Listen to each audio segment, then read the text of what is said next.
तो कैसे हैं आप लोग। स्वागत है आपका रोड टू सक्सेस के यूट्यूब चैनल पे। और आज एक बार फिर मैं आपके सामने प्रस्तुत हूँ एक बहुत ही शानदार सा क्वेश्चन लेके, जो कि फाइनेंशियल इकोनॉमिक्स का क्वेश्चन है, जो कि 2021 में पूछा गया है।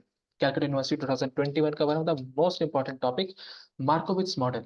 मार्कोविट्स मॉडल पे एक मैं डिटेल्ड वीडियो ऐसे भी लाने वाला हूँ। मैं सोच रहा था कि फाइनेंशियल इकोनॉमिक्स पे कुछ वीडियोस जो है वो लेके आऊँ। पर उससे पहले आपको एक क्वेश्चन से रूबरू करा दूं कि फाइनेंशियल इकोनॉमिक्स से किस तरह के क्वेश्चन एग्जाम में बनते हैं। ये कलकत्ता यूनिवर्सिटी का एग्जाम का पेपर है 2021 का, और भी यूनिवर्सिटी के एग्जाम के पेपर मेरे पास पड़े हुए हैं, उस पर वीडियोस आने वाले हैं, तो स्टे ट्यून्ड फॉर दैट। और ये एक बड़ा वीडियो है, बड़ा क्वेश्चन है, तो इसको एक ही वीडियो में मैं एक ही क्वेश्चन करूंगा। एक और वीडियो बनाऊंगा जिसमें 2021 के कुछ और क्वेश्चंस जो हैं वो मुझे करने हैं। इससे पहले 2020 के क्वेश्चंस मैंने कर दिए थे, और ये 21 के। ठीक है। क्वेश्चन आसान है वैसे, लेकिन थोड़ा सा कैलकुलेशन ज्यादा है इसमें, क्योंकि आप जानते हैं कि मार्कोविट्स मॉडल में थोड़ा कैलकुलेशन होता है, थोड़ा सा डिफरेंशिएशन, थोड़ा ऑप्टिमाइजेशन वाला पार्ट इसमें हमें देखने को मिलता है। ओके। तो क्वेश्चन क्या है कि एक पोर्टफोलियो है जिसमें दो स्टॉक है। एक स्टॉक, जो पहला स्टॉक है स्टॉक वन, उसका रिटर्न है 15%। जो दूसरा स्टॉक है उसका रिटर्न है 10%। स्टैंडर्ड डिविएशन भी 22% और 18% दिया हुआ है, आप देख सकते हैं। और दोनों स्टॉक के बीच जो कोवेरियंस है वो है 1% का। अब इन्वेस्टर भाई साहब जो है वो पोर्टफोलियो वेरिएंस को मिनिमाइज करना चाहते हैं, जैसा कि हमारा यूजुअली रहता है किसी भी मार्कोविट्स मॉडल के क्वेश्चन में। ओके, सो ये एक मार्कोविट्स मॉडल का क्वेश्चन है, ध्यान रखना है इस पर आपको, मार्कोविट्स मॉडल का। तो मार्कोविट्स मॉडल मैंने पहले ही बोला है, वेरी इंपॉर्टेंट टॉपिक, इसको पढ़ के जाइए। या तो इससे डेरिवेशन आ जाएगा या तो इससे न्यूमेरिकल्स आ जाएगा, तो आपका 10 मार्क्स वहाँ पे सिक्योर है। ओके। तो अगर आपको इसको मिनिमाइज करना है तो आपका वेटेज क्या होना चाहिए, यानी कि दोनों स्टॉक का वेट क्या होना चाहिए, तो हम इसको डिफरेंशिएट करेंगे with respect to W1 and W2, where W1 will be the weight of the first stock and W2 will be the weight of the second stock, जैसा हम यूजुअली मार्कोविट्स मॉडल में करते हैं। ओके। मार्कोविट्स मॉडल यही बताता है कि गिवन आपका जो रिस्क है, उस रिस्क को आप मिनिमाइज कैसे करेंगे गिवन योर वेटेज। ओके। तो ये वाला हमें पहला निकालना है, उसके बाद इसमें हमें मीन और वेरिएंस भी निकालना है, तो ये तो बहुत आसान है, फॉर्मूला से निकल जाएगा। तो चलिए इसको शुरू करते हैं। और वीडियो देखते वक्त किसी भी वक्त आपको लगे कि वीडियो अच्छा है, वैल्यूबल है, सॉल्यूशंस का वीडियो है जो आपको फायदेमंद हो रहा है आपके लिए, आपको किसी भी तरह से एक बेनिफिट पहुंचा रहा है, तो वीडियो को जरूर लाइक करिएगा, क्योंकि लाइक करने से यूट्यूब के एल्गोरिदम में वो आता है, और यूट्यूब उसको पकड़ता है, उसको फीड में सजेस्ट करता है। और वीडियो बनाने का मकसद है सजेस्ट होना, वीडियो को बनाने का मकसद ये कि लोगों तक पहुंचे, लोगों तक जाए, लोग इसको देखें, लोग इससे सीखें, और मैं अपने कुछ एक्सपीरियंसेस उनके साथ शेयर कर सकूं। ओके। मेरा इंट्रोडक्शन में Devanshu Chaurasia, UGC net qualified 2023 in economics, paper one paper two दोनों पढ़ाता हूँ मैं। पेपर वन के वीडियोस आने वाले हैं, और ये पेपर टू का रिलेटेड वीडियो है फाइनेंशियल इकोनॉमिक्स का। तो देरी नहीं करते और शुरू करते हैं क्वेश्चन को। स्टॉक वन का रिटर्न 15%, स्टॉक टू का 10%, स्टैंडर्ड डिविएशन 22%, 18% एंड कोवेरियंस 1%। तो चलिए हम लोग सबसे पहले फॉर्मूला लिख लेते हैं कि जो रिटर्न होता है, रिटर्न का फॉर्मूला क्या है, RP. This is W1 R1 plus W2 R2। इस फॉर्मूले से आप पोर्टफोलियो का रिटर्न निकाल सकते हो, यानी कि पूरे पोर्टफोलियो का रिटर्न कितना है। एक पोर्टफोलियो में आपके पास टाटा के भी शेयर हो सकते हैं, रिलायंस के भी शेयर हो सकते हैं, मित्तल के भी शेयर हो सकते हैं। हर शेयर का, हर स्टॉक का अपना एक रिटर्न होता है, पर टोटल पोर्टफोलियो का भी अपना एक रिटर्न होता है। ये हम लोग इसलिए डाइवर्सिफाई करते हैं क्योंकि मान लो किसी एक एसेट से रिटर्न अगर कम जाए, तो दूसरा एसेट उसको बैलेंस कर देता है। So this is the entire portfolio return, weightage one into the return of the first asset plus weightage two into return of the second asset. Sigma P, sigma P क्या है, पूरे जो portfolio उसका variance, यानी कि उसका risk, पूरे portfolio का रिस्क। फॉर्मूला क्या है, W1 square sigma one square, W2 square sigma two square plus two W1 W2 sigma one two. This is the entire risk of the portfolio, पूरे portfolio का risk है। This is one of the most important, क्योंकि मार्कोविट्स model इसी को minimise करता है। ठीक है। तो प्रॉब्लम कैसा बनता है, मिनिमाइज दिस, इस पे एक रूट ओवर जाता है, सॉरी, तो यहाँ पे एक स्क्वायर रहेगा। ओके। इस पे रूट ओवर जाएगा तो यहाँ एक स्क्वायर रहेगा। So minimize this is equal to W1 square sigma one square W2 square sigma two square two W1 W2 sigma one two, subject to the constant that W1 plus W2 must be equal to 1। ये दोनों बराबर equal to 1 होना चाहिए। Okay. क्योंकि दो ही asset है, दोनों asset का पोर्टफोलियो का जो वेटेज है मिला के 100% होगा, तो इसे हम सॉल्व करेंगे। तो हम जो है डिफरेंशिएट, हम एक लैग्रेंजियन सेट करेंगे पहले, will set the Lagrangian. Lagrangian कैसा होगा हमारा, W1 square sigma one square plus W2 square sigma two square plus two W1 W2 sigma one to minus lambda W1 plus W2 minus one. तो हमने एक Lagrangian लगा दिया। Lagrangian क्यों लगाते हैं? जब हम लोग ऑब्जेक्टिव फंक्शन और कांस्टेंट को जब हम लोग मिलाते हैं, तो देखिए ऑब्जेक्टिव फंक्शन का जो यूनिट है और कांस्टेंट का जो यूनिट है, वो दोनों का यूनिट अलग होता है। आप दो अलग अलग यूनिट की चीजों को ऐड नहीं कर सकते, आप ऑरेंजेस एंड एप्पल्स को ऐड नहीं कर सकते। ओके, तो जब आप दो नॉन डिफरेंट यूनिट की चीजों को जब आप ऐड कर रहे हो, तो आपको एक मल्टीपल उसमें एक कांस्टेंट लगाना पड़ेगा जो उनकी यूनिट्स को एडजस्ट कर रहा है। ये हम लोगों ने इसमें पढ़ रखा है, ऑप्टिमाइजेशन, जैसे कॉस्ट ऑप्टिमाइजेशन और प्रॉफिट मैक्सिमाइजेशन में हमने ये पढ़ रखा है, रेवेन्यू मैक्सिमाइजेशन में, कि जो लैम्डा है ये शैडो प्राइस होता है। यूटिलिटी में हमने पढ़ रखा है। तो लैम्डा के बारे में एक डिटेल क्लास होगा, जो हम लोग कॉस्ट के ऊपर या प्रोडक्शन के ऊपर चीजें पढ़ेंगे, यूटिलिटी के ऊपर। पर जिन लोगों को लैग्रेंजियन पता है, जिनको ऑप्टिमाइजेशन आता है, जैसे कि आप फिफ्थ सेमेस्टर में अभी हो, आप फाइनेंशियल पढ़ रहे हो, लेकिन आपने फर्स्ट सेमेस्टर सेकंड सेमेस्टर में ऑप्टिमाइजेशन किया है, वहाँ आपको लैम्डा पता होना चाहिए। ओके, हालांकि मैं डिटेल वीडियोस लेके आऊंगा, so don't worry for that. For exam purpose इसको आपसे देख लो, इसको आप समझ लो कैसे होता है। अब हम क्या करेंगे, हम डिफरेंशिएट करेंगे पहले लैम्डा को विद रिस्पेक्ट टू W1। कैसे डिफरेंशिएट करेंगे? तो डिफरेंशिएट का रूल क्या है? देखिए, जहां जहां W1 है उधर ध्यान देना है हमें। तो ये वाला, इसको डिफरेंशिएट करेंगे, क्या होगा, टू बाहर आ गया, W1 sigma one square as it is रहा। ये वाला में W1 नहीं है तो इसको हटा दो। इसमें W1 है तो क्या हो जाएगा, टू। W1 तो डिफरेंशिएट हो गया तो वो गायब, W2 सिग्मा वन टू, और यहाँ पे W1 है तो minus lambda. And first order condition क्या होता है?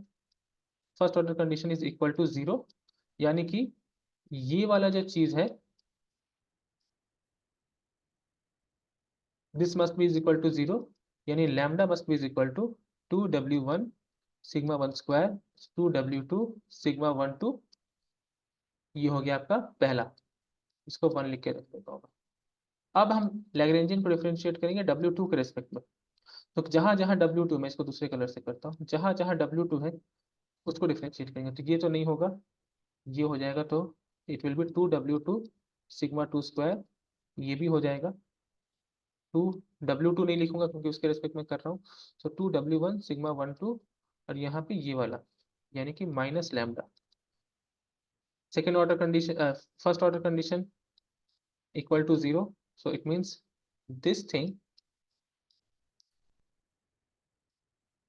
must be is equal to 0, so lambda is equal to 2W2 sigma 2 square plus 2W1 sigma 1 2 minus, sorry, equation two, this is equation two.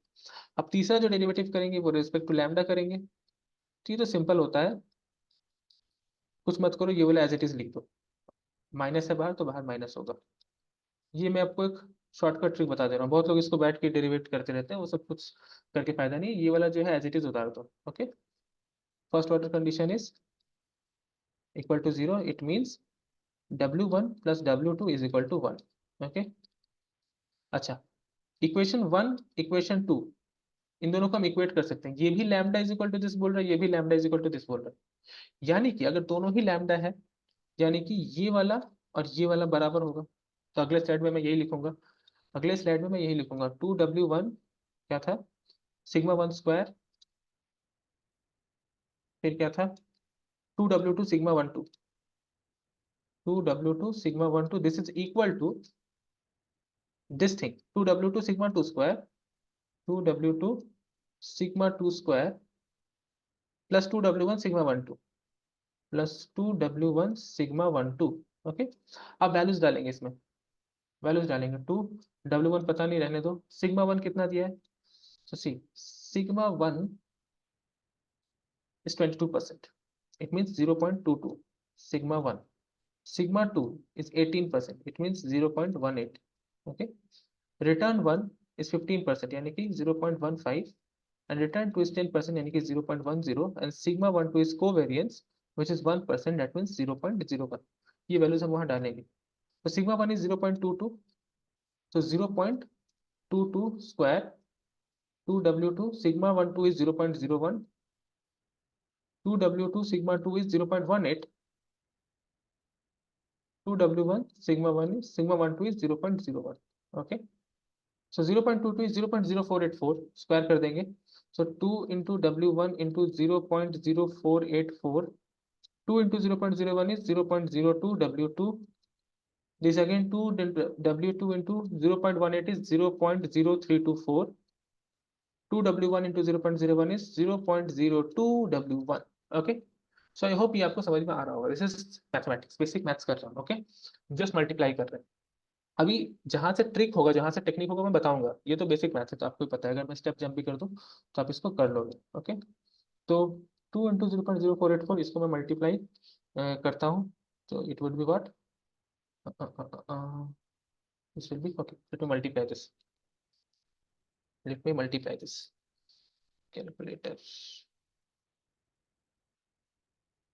0.0484 multiplied by 2, this is 0.0968 W1 plus 0.02 W2.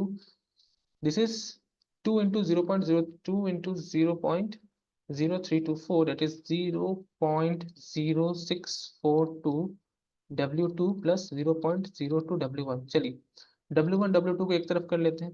Okay, so 0.0968 W1 minus 0.02 W1 और इधर 0.0642 W2 minus 0.02 W2. कुछ नहीं किया मैंने, इस वाले को इधर ले आया, इस वाले को इधर ले आया. ठीक है, अब चलिए माइनस करते हैं. तो 0.0968 minus 0.02, that is 0.0768 W1 is equal to, इधर माइनस करते हैं 0.0642 minus 0.02, that is 0.0442 W2. Okay, alright. अब देखो, मैं W1 को W2 के रिस्पेक्ट में लिखूंगा. सो W1 will be what, 0.0442 by 0.0768 W2, right.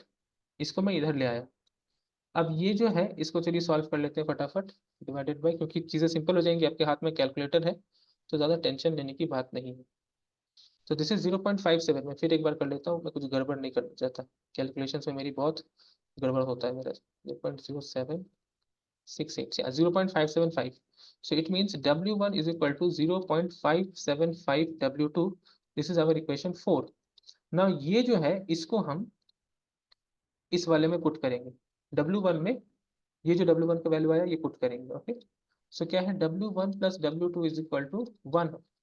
W1 हमारा आ रहा है 0.575 W2, 0.575 W2, again W2 is equal to 1.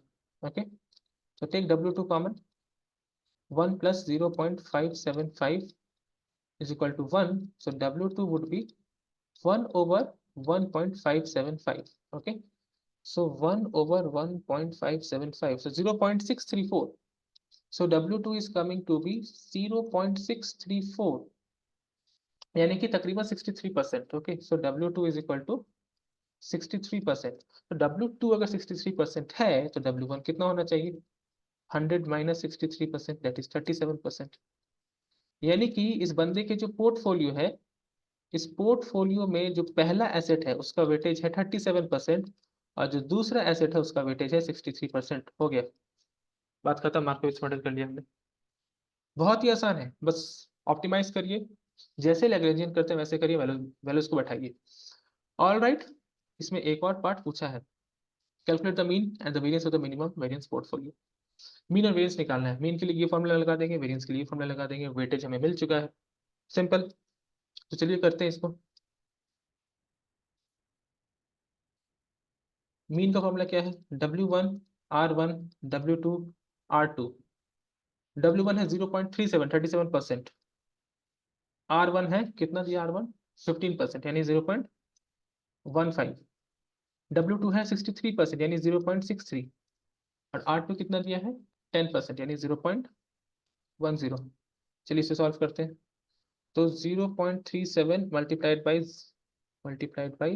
0.15 bracket close plus bracket start 0.63 multiplied by 0.10 bracket close 0.1185. Okay, sorry,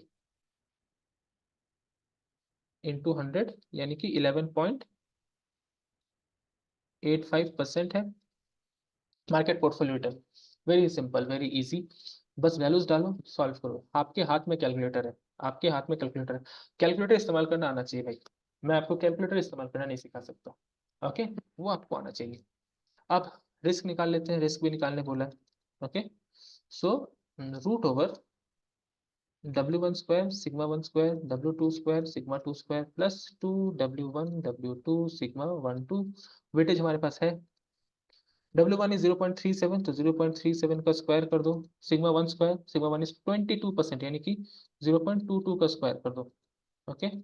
W2, W2 is 0.63, so 0.63 का square, sigma 2 is how much 18%, यानी कि 0.18 का square, okay, plus 2 W1 0.37, W2 0.63, sigma 1 2 is 1%, covariance is 1%, so 0.01, okay, 1%। आप एक बार पीछे refer कर सकते हो, या फिर एग्जाम क्वेश्चन सॉल्व करने से पहले इसका स्क्रीनशॉट ले लो या कॉपी में लिख लो, ताकि आपको बार बार वीडियोस को पीछे नहीं ले जाना पड़े, ओके। देखिए 1% यानी कि 0.01, ओके। अब इसको आप सॉल्व करो तो आपका सिग्मा पी आ जाएगा। मैं ही सॉल्व नहीं कर रहा क्योंकि ये कैलकुलेशन है, आप सॉल्व करके कमेंट में बताओगे कि इसका वैल्यू क्या है, जिसका आंसर करेक्ट होगा उसके आंसर को मैं करूंगा पिन। और आप बताइए कमेंट करके कि वीडियो कैसा लगा आपको, क्या मार्कोविच मॉड्यूल का क्वेश्चन आपने पहले किया था, अगर नहीं किया था तो ये आपके लिए है, और आपको कैसा लगा वो भी बताइए कमेंट सेक्शन में, because I will be waiting for your beautiful comments.